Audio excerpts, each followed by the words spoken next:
Okay, very good morning once again to all of you. Welcome back for the second session of third day International Faculty Development Program.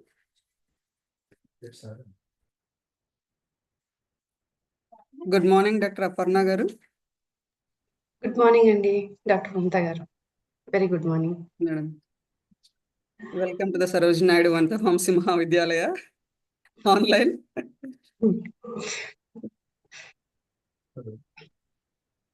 Good morning, madam. Aparna, madam. Very good morning, madam. Anuradha, madam. Yeah, Sirisha, madam, you can start. Yes, ma'am. Yes, ma'am. Yeah. Myself is Muni Sirisha, working as assistant professor at Sarojini Naidu Vanitha Pharmacy Mahavidyalaya. Welcome to all of you for e-FDP session day 3. It is with great pleasure that I welcome you all to today's session of our FDP. We are honored to have with us Dr. Vema Aparna Garu, who has graciously accepted our invitation to be the speaker of this session.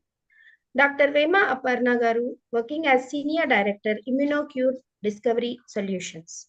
Dr. Vema Aparna is a highly accomplished computational medicinal chemist with 2 decades of experience in drug design and discovery. As a Senior Director at ImmunoCure Discovery Solutions, she leads cutting-edge drug discovery initiatives utilizing artificial intelligence and machine learning tools to accelerate translational research in therapeutic development. Dr. Aparna holds a PhD in chemistry from the University of Hyderabad and completed a postdoctoral fellowship at Uppsala University, Sweden. Her extensive research focuses on critical therapeutic areas including cancer, bacterial infections, and viral diseases. Madam has made pioneering contributions such as discovering HDAC8 inhibitors for cancer therapy and developing HCV-NS3 protease inhibitors to combat viral diseases. Her work is widely recognized with a robust portfolio of high-impact publications. Specializing in molecular modeling and machine learning and structure-based drug design techniques, Dr. Aparna combines scientific innovation with exceptional leadership in both academic and industrial settings. So we are very thankful to Madam for her presence, and we will welcome you all to listen Madam's speech. Thank you, Madam. Thank you. Thank you, Sirisha, for giving a nice introduction. Should I share my screen now? Yes, ma'am. Sure, ma'am. You can share one second. Yes, ma'am. You can share.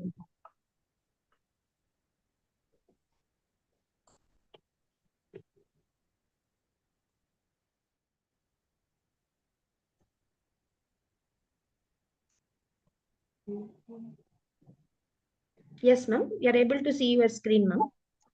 But I'm trying to check where should I go for. I want to opt it for. Okay. Yeah. Yeah. Good afternoon, everyone. It's already, we are coming to close to 12, and yeah. Today I would deliver a talk on use of artificial intelligence in pharmaceutical R&D, which is a game changer for drug discovery and beyond. Before I start my talk on this aspect, I would like to introduce my company, which is a drug discovery CRO. We use artificial intelligence, computational models, and synthetic chemistry for creating best-in-class lead compounds for our clients.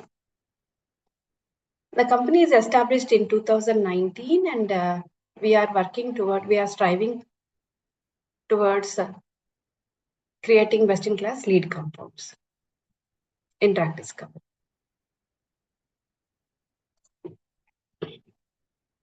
If you see the traditional drug discovery pipeline, it consists of 3 major phases. One is drug discovery, which includes target identification, that is identifying which protein is causing the disease, and then coming to lead discovery, that is designing a molecule, identifying a molecule that can inhibit the particular that protein which is causing the disease. Then lead optimization, so that the drug whichever we have identified has all the drug-like properties and can be used for the human clinical trials. Then after lead optimization, it is going to the preclinical testing, where the drug molecule is tested in animal models. This forms the drug discovery phase. This is followed by clinical testing phase, where phase 1 clinical trials are done in 3 phases. After this, followed by the FDA approval phase, which is FDA approval and post-approval market surveillance.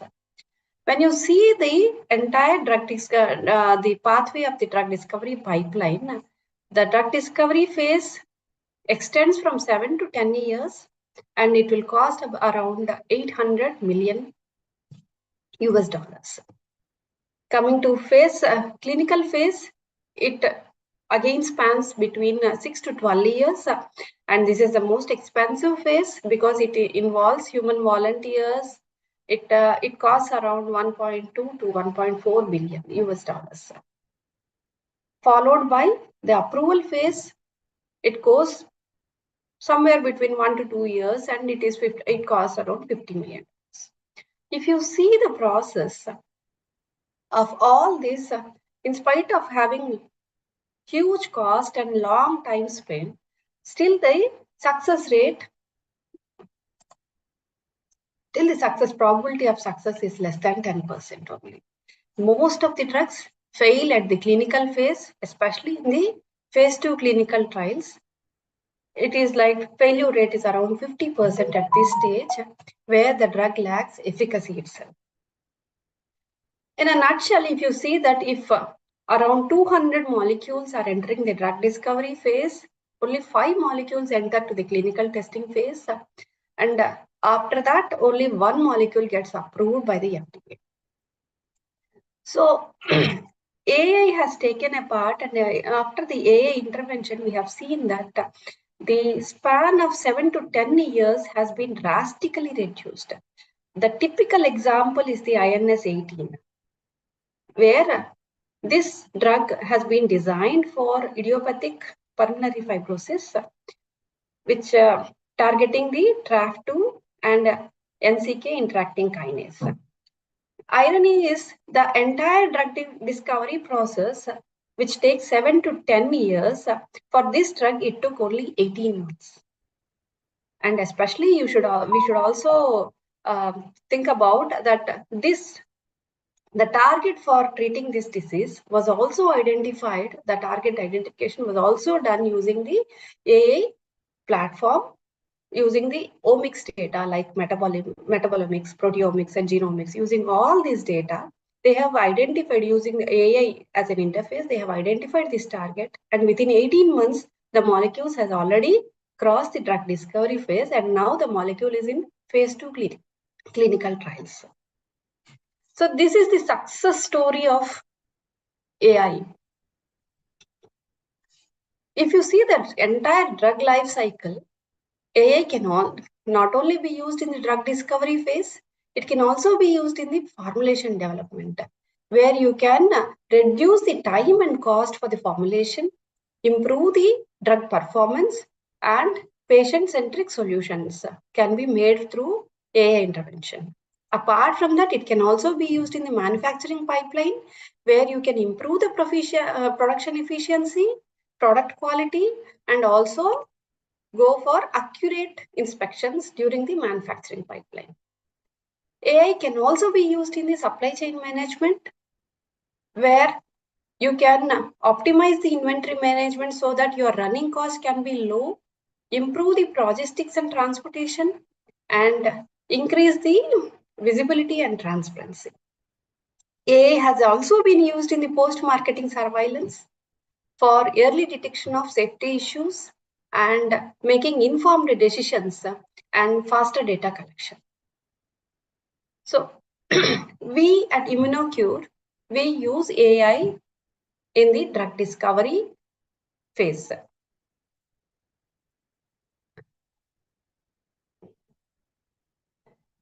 We have developed a platform called AX Drug Platform, which comprises of 3 modules. One is ChemBiosar, DrugX, and MedChem. In ChemBiosar, we use completely AI models to generate using for generative chemistry, developing biological models and ADMET models. And in DrugXR, we use protein modeling computational tools like protein modeling and drug design. And in MedChem, we synthesize the molecules using, and the synthetic route and planning can also be done by using the AI platform Using all these 3, or the combination of all these 3 modules form our AI platform called AX-Drug. Coming to the first module, that is ChemBiosar, what we have done is we have collected all the data available in the web. We collected all the drug molecule data from various databases like Chembal, Enamine, and Drug Bank. And we have curated them, pre-processed them, refined them, identified the properties, calculated different properties, calculated the fingerprints, and generated different predictive models. These models are like for predicting the various ADMET properties like solubility, permeability, plasma stability, hERG toxicity, hepatotoxicity, mutagenicity, cytochrome P450 models, clearance, PGP binding. All these models have been developed which predict the druggability of a compound. In parallel, we have also developed biological models to identify whether the given compound can fall into a kinase biological kinase model, whether it is an inhibitor for kinases or ion channels, nucleic acid receptors, ligases, proteases, G protein couple receptors or nuclear receptors. Like that, we have developed several biological models. And this is used, all these combined combination models will be used for generative chemistry. Let me explain you about generative chemistry. We can, generative chemistry is nothing but it can be analyzed for our alphabets. Like we know that different permutations and combinations of 26 alphabets can make words. And these words, different permutation and combinations give the sentences which gives a meaning to a sentence. Similar way, generative chemistry here uses different combinations of elements to combine them into functional groups and also different rings. And all these again, different permutations and combinations of these functional groups and rings give you a selective compound. And this compound can be, if you are able to identify that, suppose you are designing a molecule for a kinase. So all the kinase inhibitors have specific properties.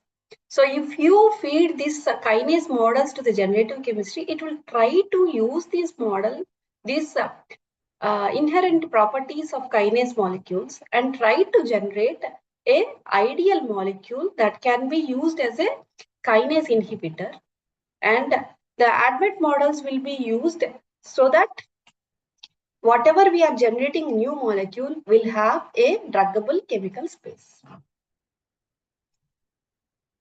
So once we have developed model, our ADMET models, if you give any unknown structure of a compound, our model immediately identify the panel and says that what are the properties of these molecules, like what are the ADMET properties, what are the toxicity properties, under which panel it comes, with which biological model it comes, whether it is a androgen receptor active molecule.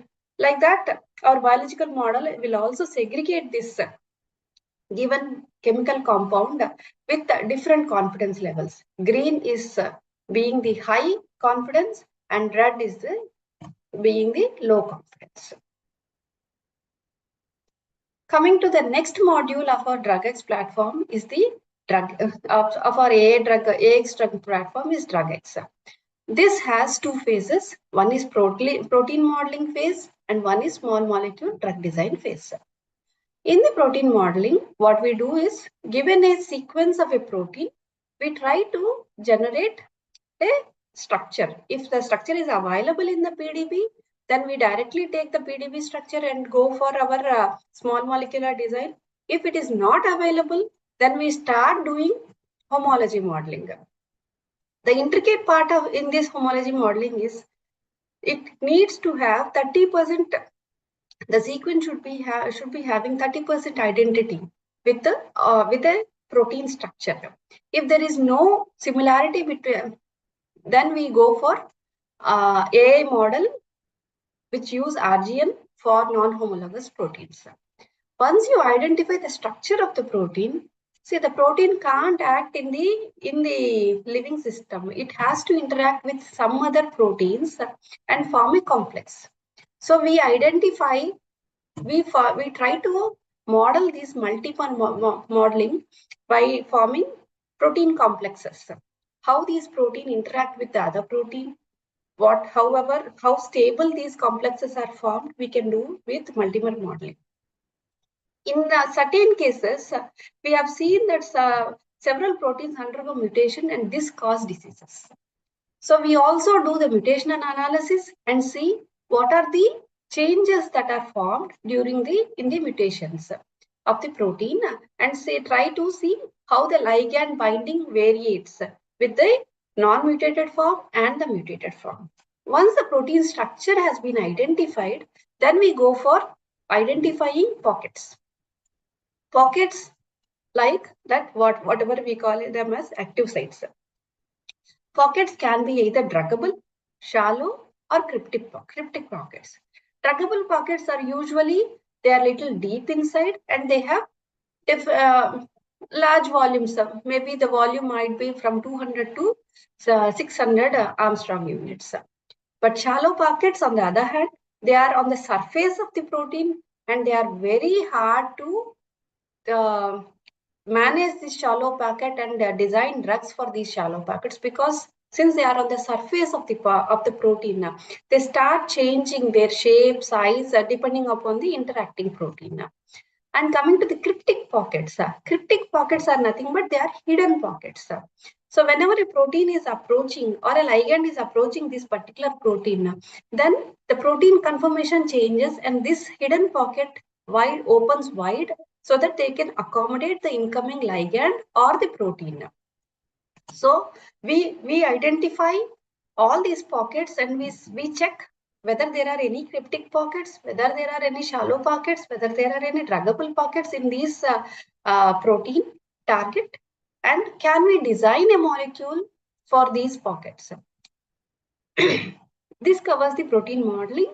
Then we go to the small molecule design for the identified pocket. What we do initially is we identify if there are any known inhibitors in the market for particular drug, for the particular protein, try to see the interaction fingerprints. And based on these interaction fingerprints, we try to do the fragment-based scanning, check what all kinds of fragments can be matched to the existing fingerprints. Then based on this data, we generate a tailor-based molecules. So the DrugX tool completely helps in finding out tailor-made molecules for a given particular target. The entire AX drug modules are used in drug discovery pipeline. Initially, we use around 20 billion giga database of our immunocure database and use both AI protocols and computational protocols for hit identification. What we do in here is, for a given target, like a protein, if you are taking a protein target which is implicated in a particular disease, then we start doing hit identification by virtual screening. For this virtual screening, this everyone does.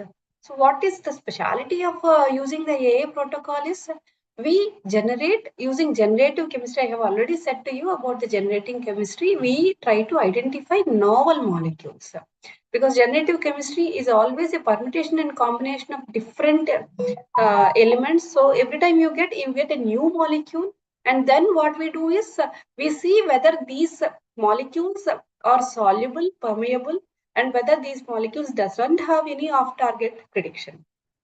And when I say off-target prediction, it means that suppose we are designing a molecule for a kinase inhibitor, and this molecule is also inhibiting kinases. There are several kinases, another protein in the downstream of the pathway.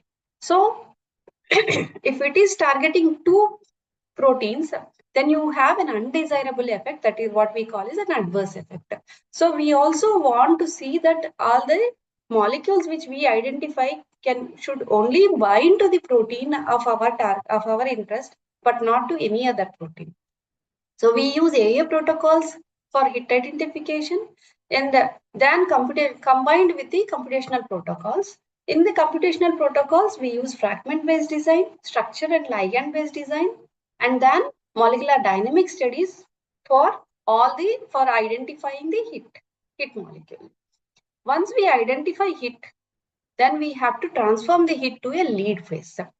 In the lead phase, what we do is we fine-tune the hit with scaffold decoration. Like you add more number of functional groups to the hit scaffold. Suppose you are taken an indole moiety, and whenever you see a drug molecule, you see the basic scaffold, and to the basic scaffold there are so many functional groups added in the appropriate positions. So you do scaffold decoration, like add functional groups to different parts of the scaffold and see what the affinity to the protein is changing or not. Then whenever you add any small modification to the molecule, then again the solubility, permeability, stability, all these will be changed. So your AA protocols and AA models will be simultaneously checking what are the changes that are happening in all these parameters. Once you identify, then you do the scaffold hopping. Like if you are having a naphthalene ring, you replace the naphthalene ring with an indole moiety, quinoline moiety, and still see whether this scaffold hopping is helping you to convert the hit molecule into a lead molecule. Again, you do the active learning docking, where you do the docking and see whether the same interactions have been transferred after doing the scaffold hopping. And then you do accurate docking by do the accurate binding affinity calculations with higher level calculations like quantum mechanics and molecular mechanics and molecular dynamic studies. Once you do the hit to lead conversion, then you go for lead optimization phase. In lead optimization phase, again we use AA protocols, where now in the lead optimization you are fixed with a scaffold. Now only thing is you will try to change the functional groups of the scaffold and generate more number of focused library for that particular scaffold. Again, you're modifying your lead molecule or the hit molecule. So again, all the parameters will be changing. Now again, you use AA protocols to find out whether all of these solubility, permeability, stability, off-target prediction for whatever the lead you have identified are in place and you don't have any carcinogenicity or any toxicity. Again, this lead optimization phase is fine-tuned with the protocols like free energy perturbation, active learning docking, and ultra precision docking. Then it is followed by the preclinical stages, where you give the identified lead molecule for in vitro and in vivo testing. These we are not doing, and this will further go to the IND stage. At Immunocure, we concentrate on the hit identification, hit to lead transformation, and lead optimization studies. Then we hand over the lead molecules to our client, where the client will do the preclinical testing. And the and push the molecule to the IND stages. What has been done? What is the impact of our e-extract platform? As I said to you, there are key milestones like hit identification, hit to lead transformation, and lead optimization. Until in the traditional drug discovery pipeline, for carrying out all these milestones, we need at least 10,000 molecules to be synthesized and screened at all these stages. Until 2023, we have developed our e-extract platform was in the developing stage, and even in this stage also, we were able to see that we could reduce this number of molecules to 600 so that we can push it to the IND stage. And in 2024, we could proudly say that we were still able to cut down by optimizing these workflows. We were able to cut down this number to 50. So we are doing a rigorous study using all the AI protocols and our DrugX platform to see that given a target, we will be able to focus and synthesize only 50 molecules, and then we push the molecule to the IND stage. This process, we are able to significantly reduce the number of molecules to be synthesized and screened, and we are also on part of our using our biological models and ATMAT models. We are also trying to cut down the attrition rates in the clinical stage. I should be proud to say that we were able to successfully push up to 20 molecules to the preclinical studies till date. The whole platform in a nutshell is given by this workflow, where initially all the commercial databases or whatever the databases available in the web are being used, and for developing biological models and ATMAT models, and these will form the basis for doing the generative chemistry for identifying focused databases. Once the focused databases for particular target are there, then we use our computational tools like molecular docking, molecular dynamic studies, free energy perturbation studies, and identify the lead compound. Once the lead compounds are identified, we go for synthesis. And until this stage, we are able to do it immunocure. And then we hand over the identified compounds to the client so that they can go for biological studies. In this process, we are using machine learning algorithms and deep learning algorithms for developing our models.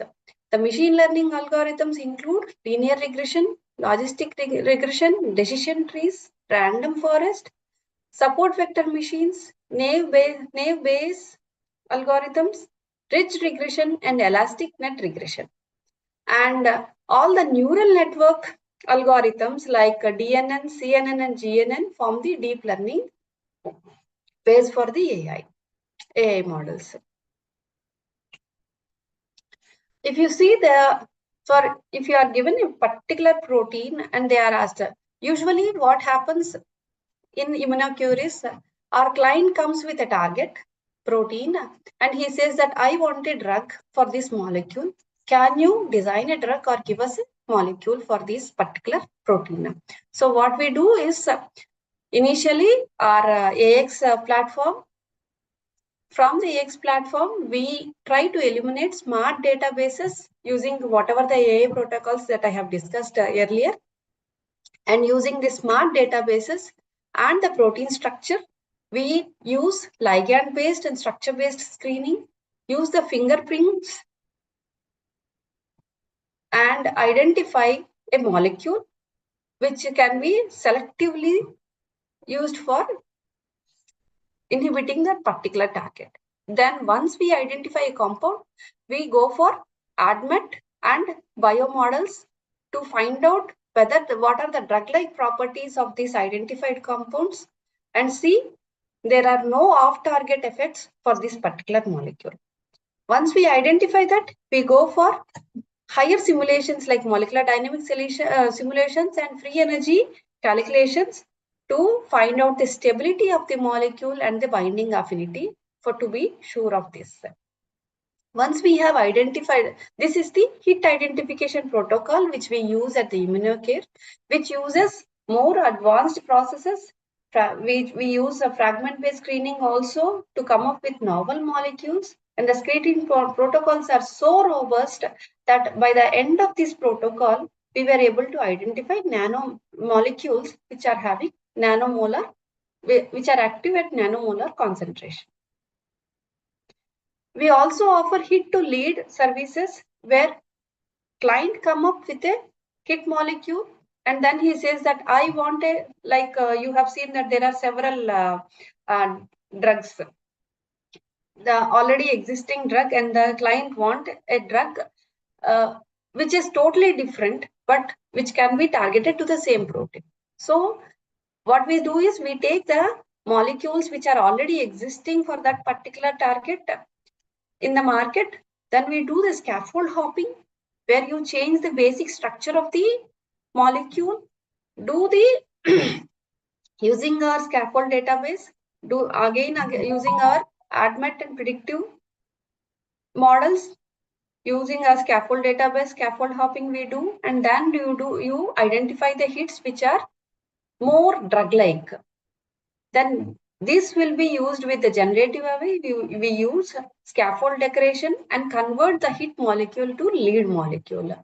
All these lead molecules were again tested simultaneously with our ADMET models, biomodels to see the half-life polypharmacology, and for improving their affinity, we do higher level calculations for QMMM based molecular dynamic studies and free energy perturbation studies to improve the affinity and selectivity. Once you identify the lead compounds, they are synthesized at our ImmunoCure and given away to the client for biological testing.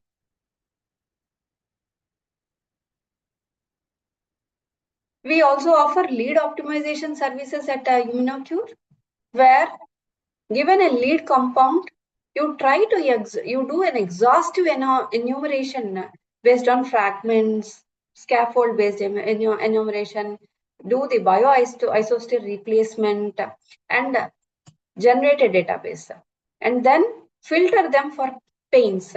Pains are nothing but pan-assay interference compounds. These compounds, they don't have activity against any target, but still they show in biological testing, they interfere and they show as hits. So we have a filter, pains filter, which always get rid of all these molecules, and we enumerate the lead structures. Again, we follow the docking protocols and drug likeness protocols. Then for improving the efficiency of the compound by using FEP, that is free energy perturbation methods, and quantum based molecular mechanics and molecular dynamic simulations.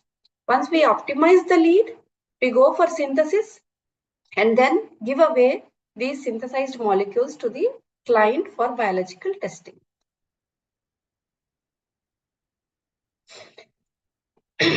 Apart from small molecules, we also work on the peptide design, because we have seen that the pharmaceutical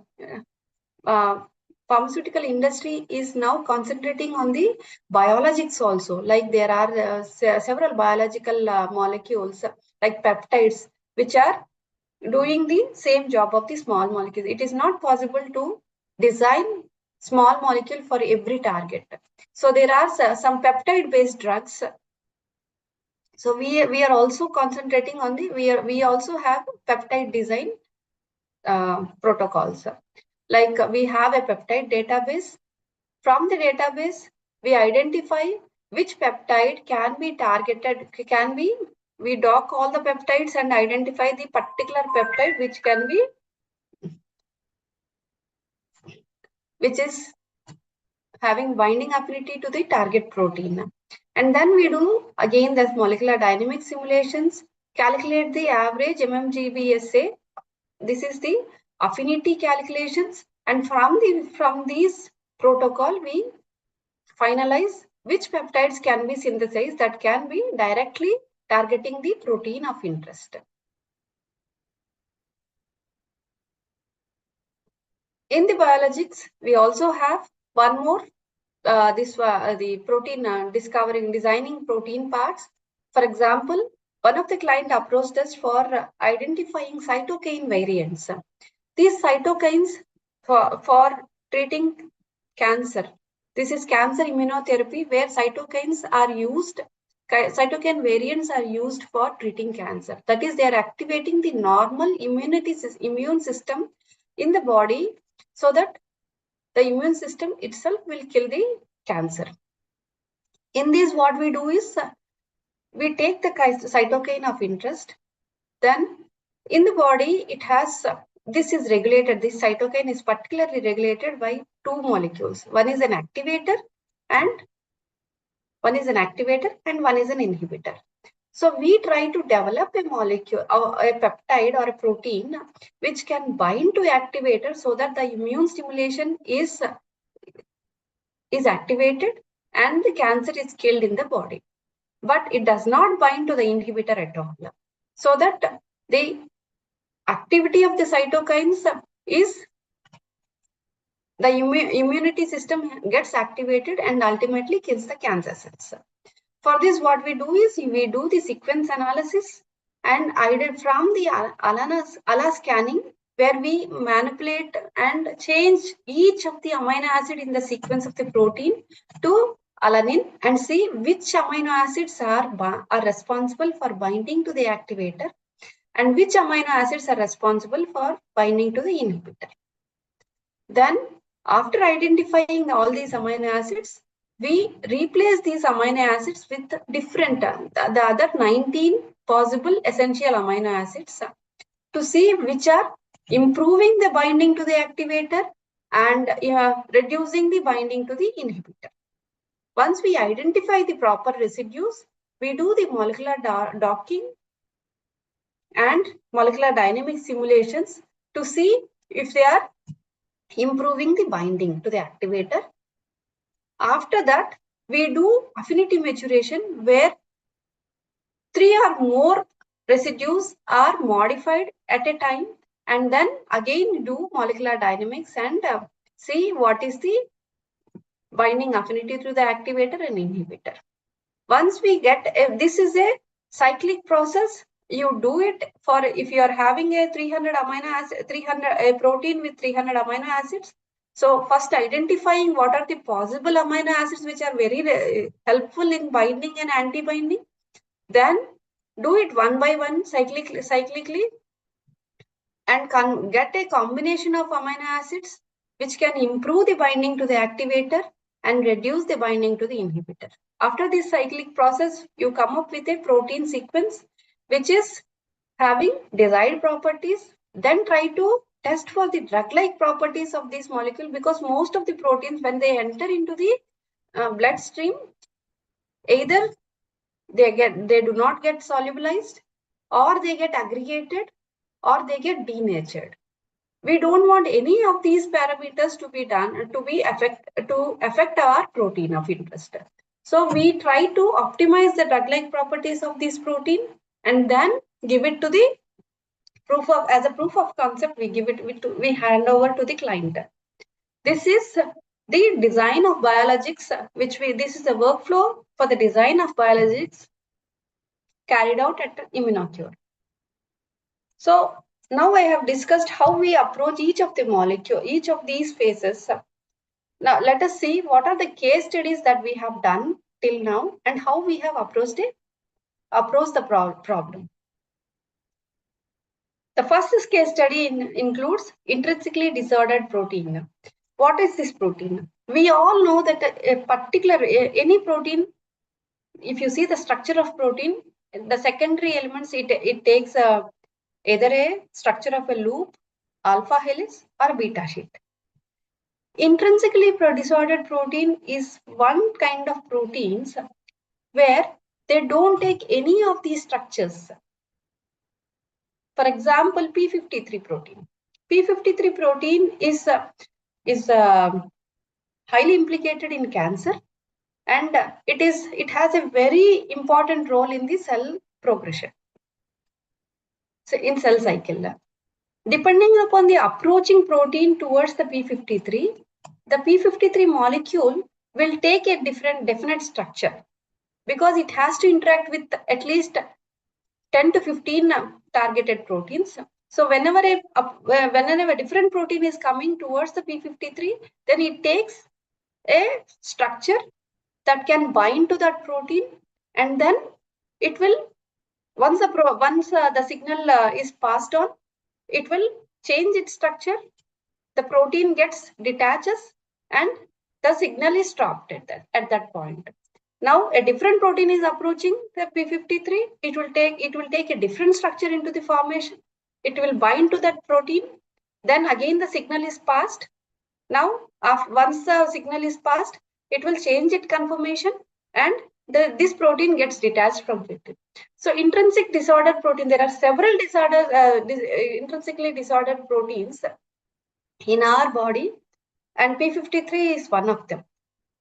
Our problem was, our client came with a protein and he said, this I wanted to target this protein, this particular protein, you have to design an inhibitor for this. Now, if you know the structure of the active site, then only we can able to, it is easy for us to identify, do the virtual screening and get the particular identify hit for that molecule. In this case, we don't have the structure because it is completely it is intrinsically disordered. So we need to identify the proper structure for that protein, and also we need to identify a inhibitor for that protein. What we have followed is, first we have to find out the structure of the protein. We have used AI models to generate at least 1,000 probable structures for a given sequence. Then we clustered all these structures into different groups and identify what is the stable conformation that can be attained by this sequence through molecular dynamic studies. Then we have generated a consensus structure for this particular protein. Once we have identified the structure of the protein, then we started identifying where is the druggable pocket in that particular protein. Once we have identified this pocket, then the usual virtual screening, we have done virtual screening using 10 million compounds, and then from the hits obtained, we have done the molecular dynamic studies using hydration models. And then from there, we have identified 25 hit molecules initially. When we went to the lab, then we have handed over to our client, where they have done cell-based assays and said that, okay, these compounds are very good. Then we came back, then again, compound optimization was done at our end. Then these molecules were taken for in vivo studies. This cycle has gone for 3 times to generate lead molecules. Let us see how we have ended up. So this is the structure of proteins. We have generated at least 1,000 models for one particular protein. Then using the cluster-based analysis, we have clustered all these structures into 5 major groups. And molecular dynamic studies for a elongation period identified that M5 cluster was more stable than the other structures. So we have taken the M5 structure, M5 and cluster. Then we started identifying what are the druggable pockets which are present in this protein. We have identified 2 pockets, where the amino acids lining the pocket B was already reported in the literature. And we have seen, but when we have seen the volume of this pocket, it was very low. It was very low. So it was not, the druggability score was very less. So then we have also checked for other pockets. We were able to identify one more pocket, that is pocket A, which is having a volume which is high enough, and the druggability of that pocket was also high. So we have concentrated on this pocket And these are the amino acids which are lying surrounding this pocket. So this pocket was our target. Using that pocket A, we have done the virtual screening of 10 million compounds.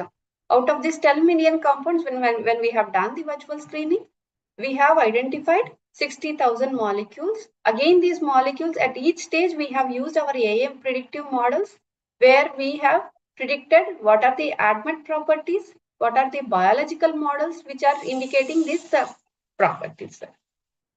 Once we have identified all these compounds, then we have carefully tested, checked for at least drop down to 1,000 molecules which showed favorable ligand protein ligand interactions. Only 1,000 molecules were able to having stacking. We have identified 2 or 3 key interactions, and we have seen that only we will pick out only those molecules which are having these stacking interactions.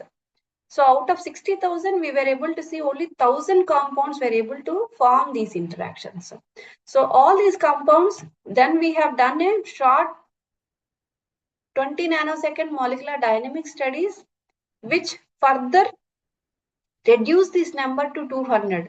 Only out of 1,000 molecules, only 200 molecules were able to form stable structure when we have done molecular dynamics. Then we have done where we have extended the molecular dynamic simulations for 50 nanoseconds to see that these molecules are still stable and having higher binding affinity in the dynamic simulations. From this, we have picked out 25 compounds and we have handed over it to our client. All these 25 compounds, when they were tested, 13 compounds were inactive and 12 compounds, to our surprise, they are active. And all these 12 compounds had at least 7 different scaffolds. And out of these 12, at least 2 compounds were having nanomolar less than 100 nanomolar in a concentration, were inhibiting the protein at less than 100 nanomolar. And these 2 had 2 different scaffolds. All this was nice. We had, when we have gone for testing also, they had a very good dose response curves were also seen. But they have not, they failed at in vivo studies. We had no reasons. We were not able to identify why they have failed in the in vivo. Because we have done all the ADMET properties, all the biological models, we have taken every, we have turned every stone, but nothing, everything worked in vitro, but something failed in vivo. Then we went back again to our lab using generative chemistry, came up with few more compounds of similar same things. Then again tested for ADMET models, biological models, what are the properties, whether they are favorable or not. And then we have done the molecular dynamic simulations and free energy perturbation studies to identify what is the binding affinity of these molecules, whether they can be selective or not. We have checked it. To our surprise, 2 molecules were showing, this time 2 molecules were showing good activity on par with or higher than the standard drug which was used. So this is a typical example of how a drug discovery process goes on, and we have done all these maybe within a time span of 2 years. Sorry. So this is the workflow which we have identified in a nutshell. In the first phase, we have generated structure, protein structure, identify the protein, did the virtual screening, identified 25 hit molecules. When it went to the lab, it gave 2 molecules, but those were not active in vivo. Then again, we picked up this molecule, did the second iteration, came up with 2 more drugs, 2 more new molecules. Then what we have done, we have we have done both of them. One showed 10 micromoles and one showed 70 nanomole activity. Picked up this second generation molecule and then started working on these molecules to generate a new molecule. Now this new molecule had 200 nanomole active IC50 with an improved half-life, improved microsomal stability, and enhanced plasma binding.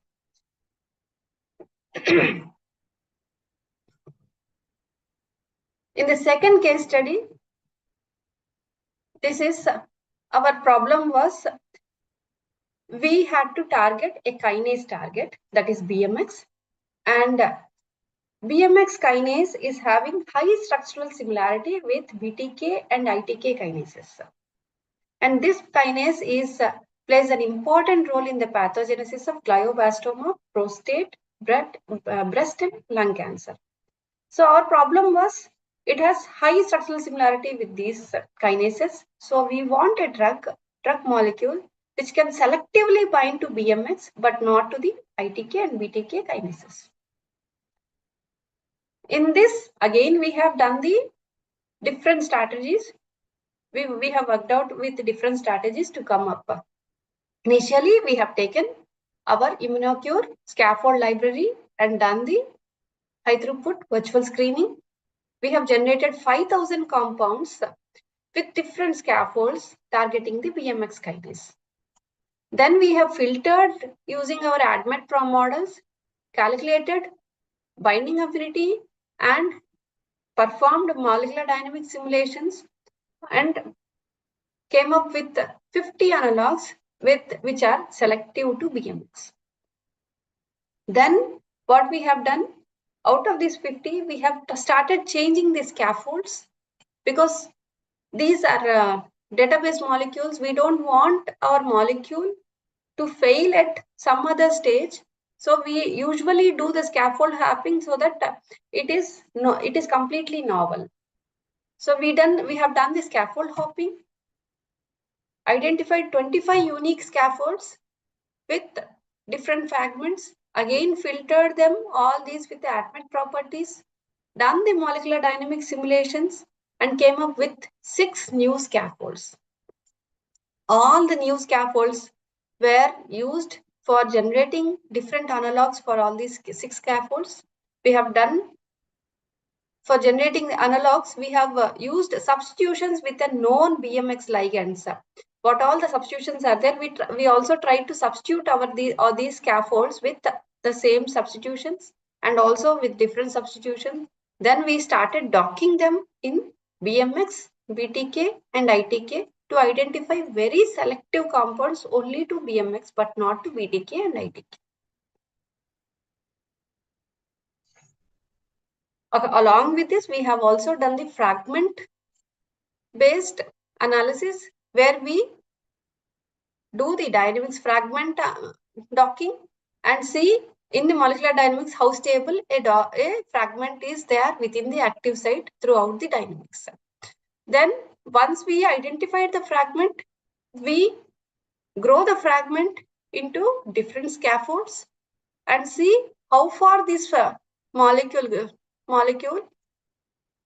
interacts with the amino acids which are present in the active site and come up with a totally new scaffold and new ligand.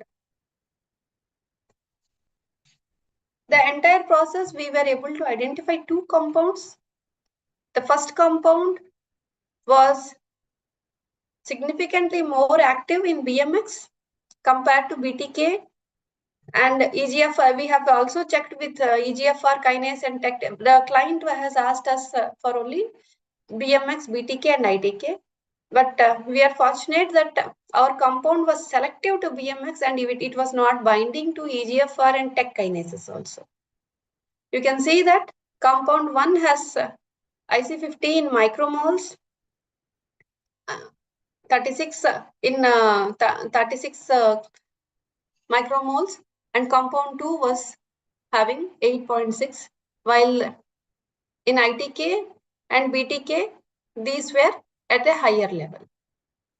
So when we have done the cell-based assays, we can see that compound 2 was more active in the PC3 cell lines than compound 1 was active in the other cell line. So this was the selective design of a inhibitor for a selectivity with improved selectivity towards BMX. Our next case study is identifying a dual inhibitor. Our client has come, one of the client has come with two different structurally dissimilar targets. He said that these two targets. I'm not disclosing the targets because of the confidentiality with the client, confidential agreement with the client. He has come up with the two dissimilar targets, completely dissimilar, but they are involved in the progression of a particular disease. They are overexpressed in a particular disease. So our motto was to design an inhibitor which can inhibit both the targets simultaneously. Initially, what we have done, we have identified the binding pockets which are present in both the targets. The binding pocket has different sizes and different volumes for both the targets.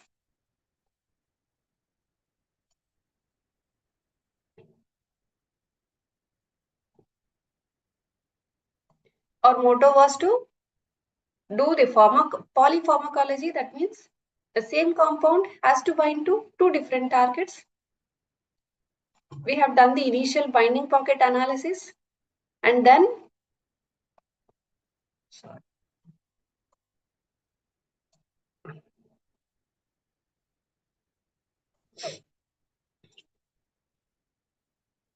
done the molecular dynamics to see what are the structural variations of these pockets during the simulations, and started designing inhibitors for that can be binding to both the pockets.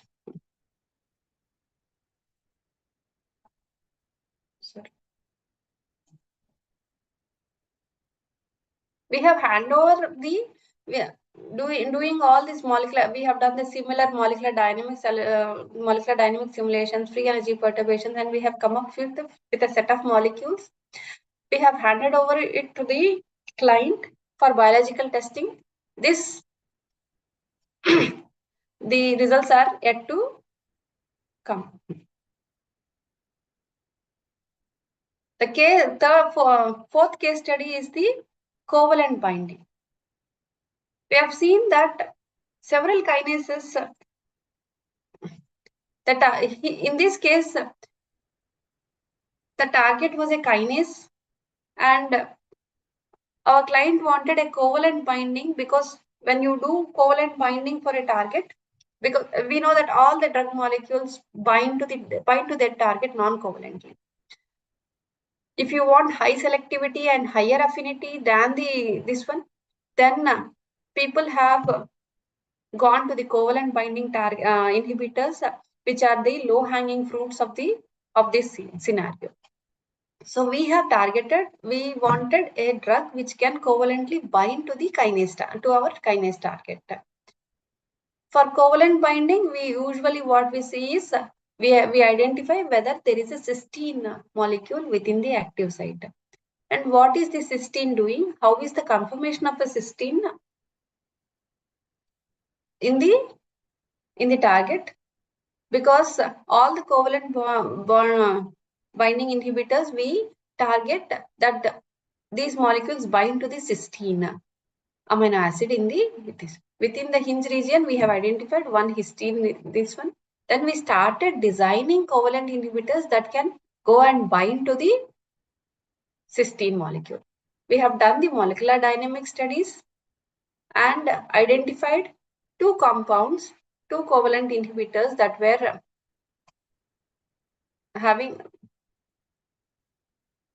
good binding affinity and forming stable complexes. We have done the binding energy calculations, and we have seen that all these covalent inhibitors had increased selectivity multiple times over other isoforms also. And the last case study is the phenotypic drug screening,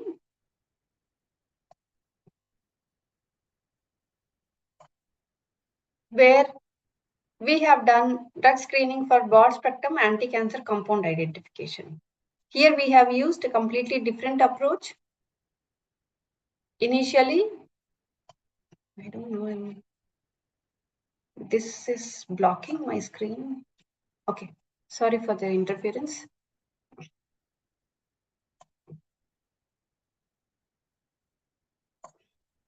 Our objective was phenotypic screening of novel broad-spectrum anti-cancer compound, which can be used for multiple cancers. And this we wanted to drive using AA predictive models. So what we have done, we have collected all the existing anti-cancer compounds. Then we have done the data refinement of all this, done a clustering of all this, of the chemical space of all the existing anti-cancer compounds, generated a deep learning model, and then using this model, we have done again virtual screening for all our immunocure databases to identify at least 5 compounds. We were able to identify 5 compounds that were having broad spectrum anti-cancer activity.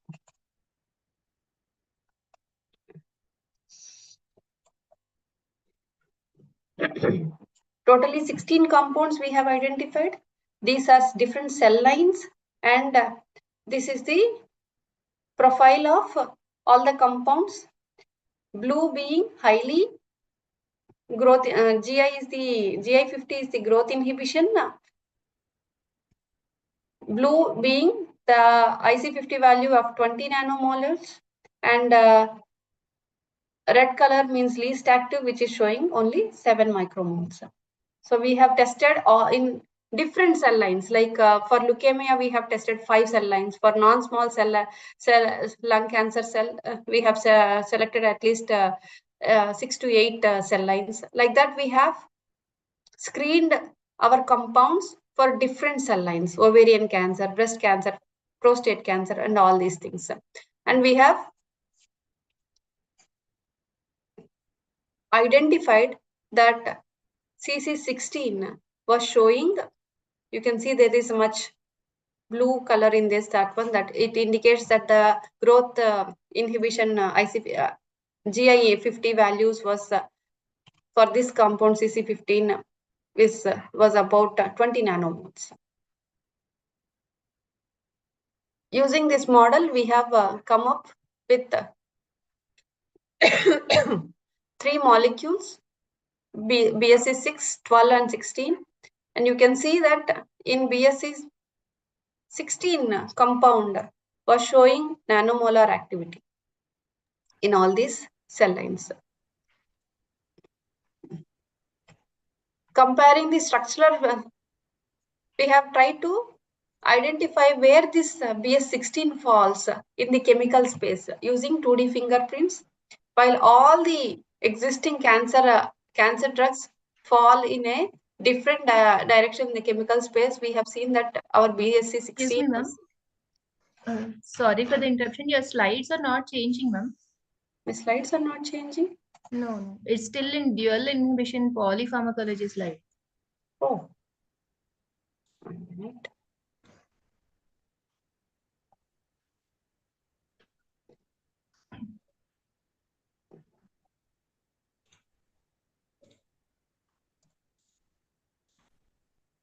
Now, is it changing now? No, ma'am. It's still in that slide only. Should I exit and come? No, you can do one thing. I think you can stop sharing and share it again. Okay, okay.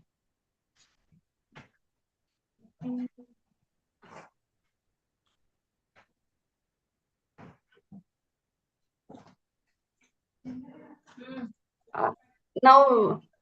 Yeah, now it's fine? Yeah. It's fine, ma'am. Okay, okay. Put it in presentation mode. Yeah.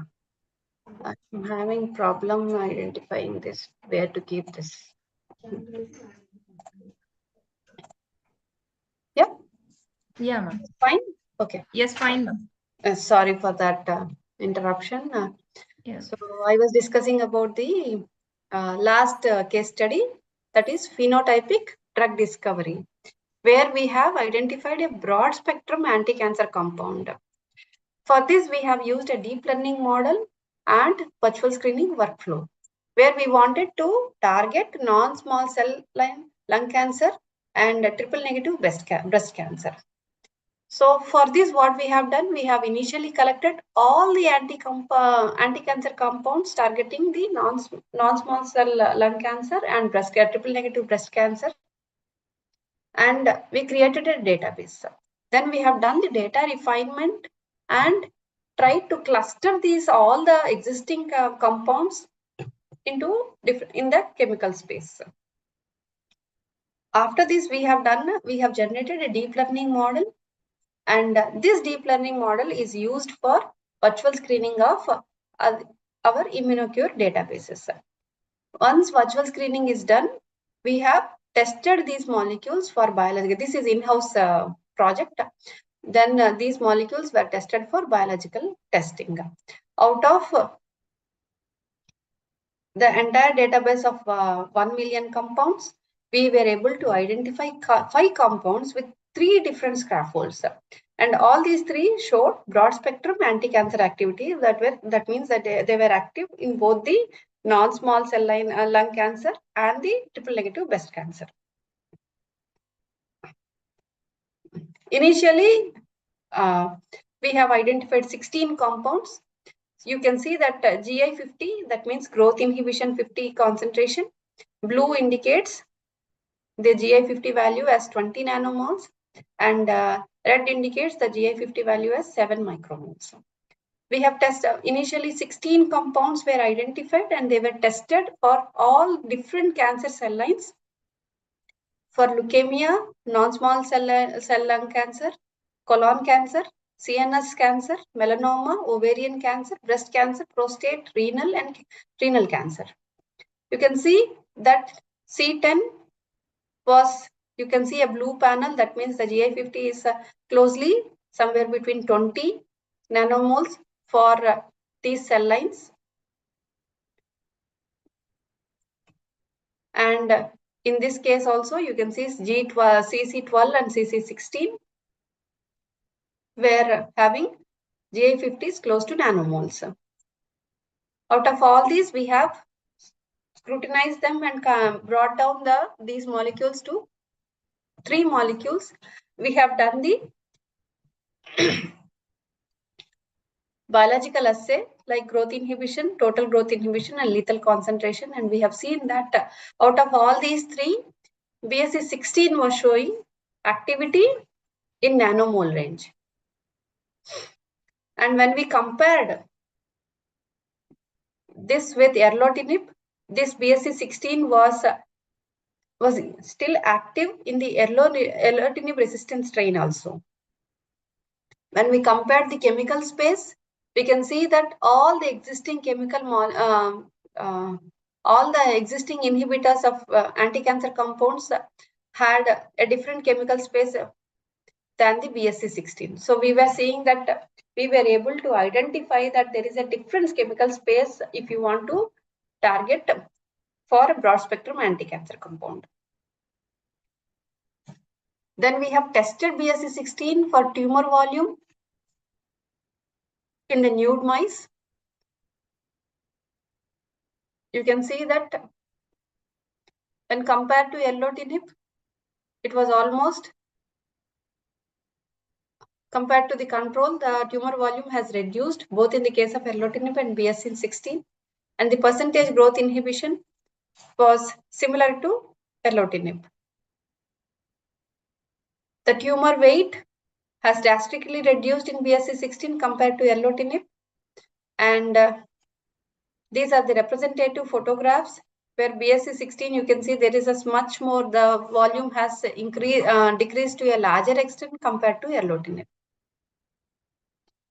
We also checked the body weight of the rat upon treatment, and you can see that the body weight has been constant upon treating with the BSC16 when compared to erlotinib. So we have identified a compound which was a broad spectrum anti-cancer compound.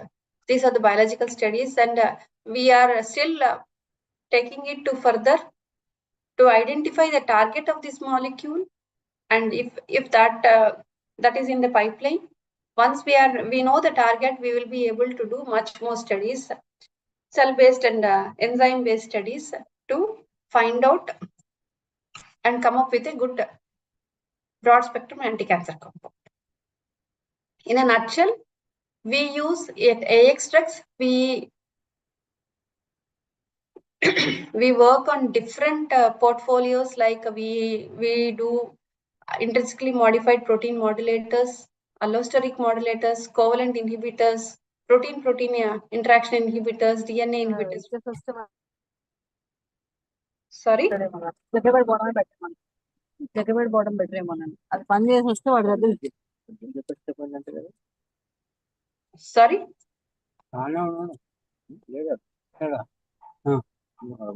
వేరే పనిలో ఏముందో కానీ మేము ఆడ పోయి ఆడ చేసి వచ్చాము.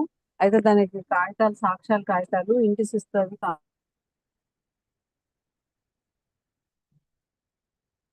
So we have used 3 different modules, our AX drug platform, ChemBiosa, DrugX, and Medchem. Using all 3 these modules, our AX drug platform, we were able to work on different areas. We are now working on protacs and molecular glues as well, and we are also working on protein drug conjugates, and we are able to satisfy our clients with our molecules. This is our core team. Ravi Mutineni, he is the founder of our company, and Kranti is a co-founder. Banu leads the technology AI team, and myself, we lead the computational chemistry team. With this, I open the floor for any discussions or to answer any queries.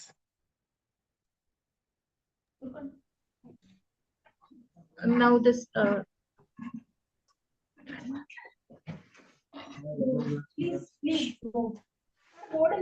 thank you, ma'am. Thank you for your valuable. Now the delegates. Now the session is open for questionnaire.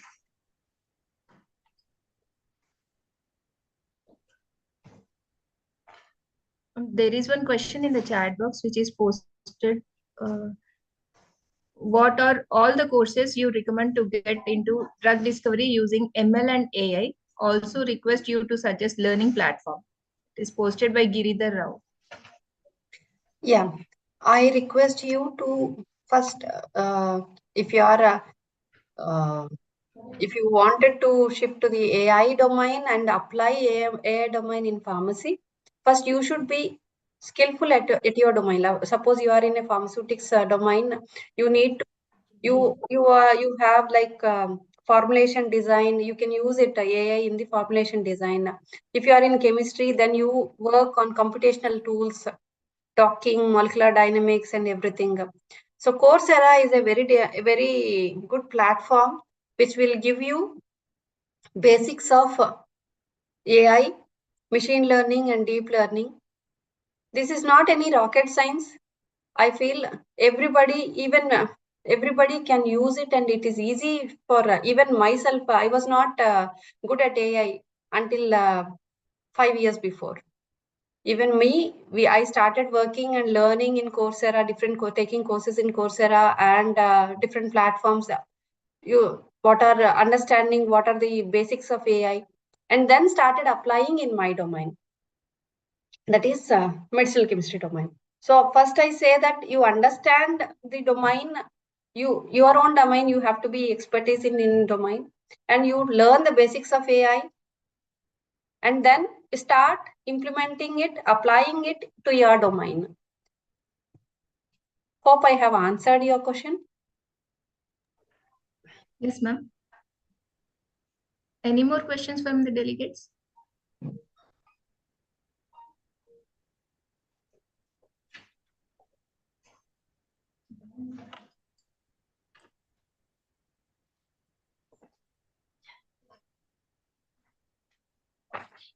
Thank you, ma'am. Thank you for your valuable lecture.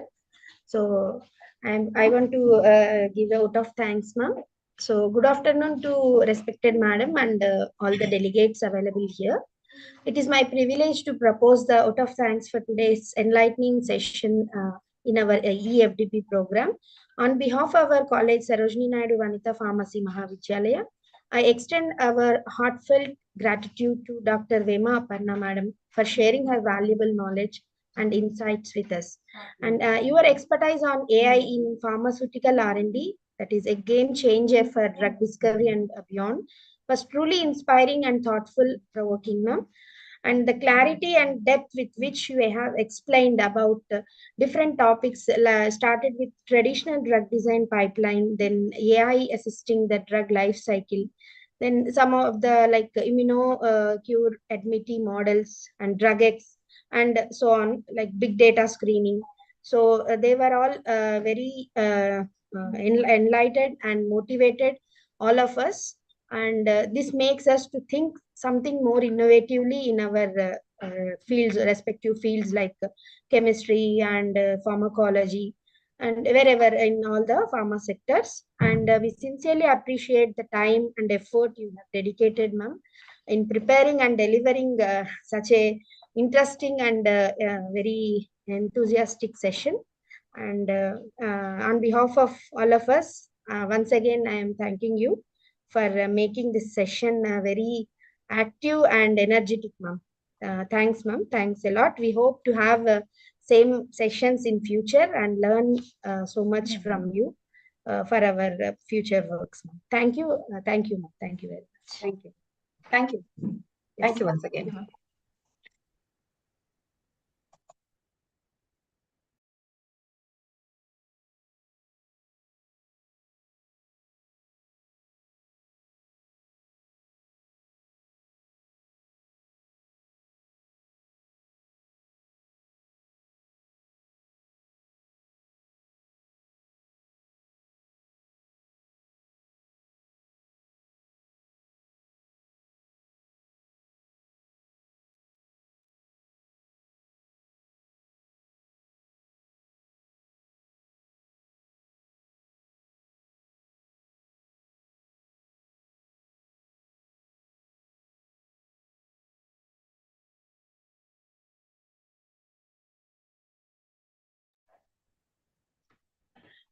Dear delegates, the attendance link and assessment link will be posted in 10 minutes in our WhatsApp group. Sorry for the inconvenience. Okay, we'll post it in WhatsApp group. All of you can use from there. Thank you. Thank you once again to everyone for attending today's session. We'll meet tomorrow for another enthusiastic topics. Okay, please. Tomorrow by 10 o'clock, we are going to start day 4 session. Thank you. Thank you, one and all.